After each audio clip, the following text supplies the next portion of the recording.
సూర్యాపేట మండలం సూర్యాపేట నియోజకవర్గం కేసారం గ్రామం నుండి బీసీ మహిళా అభ్యర్థి రేఖా రమణ సతీష్ గారు సర్పంచ్గా నామినేషన్ ఇవ్వడం జరిగినది. వారికి మన గ్రామ పెద్దలు మరియు మహిళలు నా తోటి యువకులు అందరూ పూర్తి సహకారం అందించగలరు. మా యొక్క నిబంధన ఏంటంటే మన కేసారం గ్రామాన్ని సూర్యాపేట నియోజకవర్గంలో నెంబర్ 1 స్థానంలో నిలబెట్టాలనేది ఆమె యొక్క యాంబిషను. మన గ్రామంలో ఉన్న లైట్లు కానీ మురికాలువలు కానీ ఇంకా ఏమైనా మహిళలకు ఏమైనా ఇబ్బందులు ఉన్నా, మన రైతులకు ఐకేపీ సెంటర్లో ఏమైనా ఇబ్బందులు ఉన్నా, అలాగే మన ఇల్లులు లేకున్నా ఇల్లులు ఎవరికైనా ఇల్లులు కావాలన్నా, మన పేదవారికి ఇల్లులకి మరియు అలాగే మన యువతకి చాలామందికి లైబ్రరీ అనేది లేదు. మెయిన్ లైబ్రరీ సౌకర్యం ఒకటి కల్పిస్తాము. అలాగే మన గ్రామాన్ని ఒక మంచి అభివృద్ధి పథకంలో నడిపించడానికి ప్రయత్నిస్తాము. అలాగే మన గ్రామంలో ఉన్న మిత్రులను మరియు యువకులను అలాగే మన గ్రామ పెద్దలను మహిళలను అందరినీ కలుపుకపోయి మంచి అభ్యర్థిగా మీ అందరి సహకారాలు అందేటట్టుగా పరిపాలన కొనసాగించడానికి ప్రయత్నిస్తాం. అలాగే మీ యొక్క మద్దతు మనం ఒక పేద మహిళగా మన బీసీ మహిళ ఒక పేదింటి బిడ్డ ఆడబిడ్డ ఈరోజు మన గ్రామ సర్పంచ్గా పోటీ చేయడం జరుగుతుంది.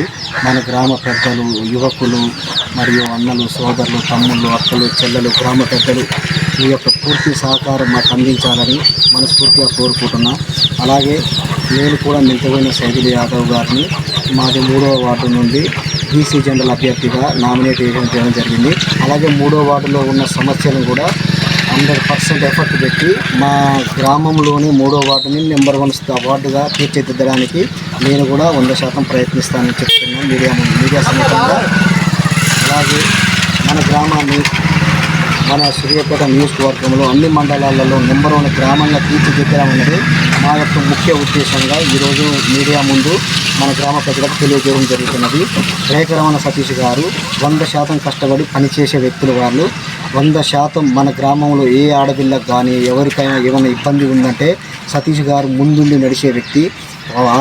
అతను రాజకీయంలో వచ్చిన కానుండి మన గ్రామంలో చాలామందికి తెలుసు. అతను ఎంత ఖర్చు పెట్టుకొని సొంత నిధులతో మన ఊరిలో యువకులకు ఎంతమందికి ఎంత సహకారాలు చేశారనేది లబ్ధి పొందిన మన యువకులు అందరికీ తెలుసు. దయచేసి లబ్ధి పొందిన మన యువకులను అలాగే మన గ్రామ పెద్దలను అలాగే మన ఇతర అన్ని పార్టీల నాయకులను నేను ప్రత్యేకంగా శిరస్సు వంచి కోరుకుంటున్నాను. ఒక బీసీ మహిళ పేదింటి ఆడపిల్లని గెలిపించి మన ఊరి యొక్క అభివృద్ధికి మీ వంతు సహకారంగా తోడ్పడతారని మీడియా సమ్ముఖంగా నేను కోరుకుంటున్నాను. ధన్యవాదాలు మిత్రులారా.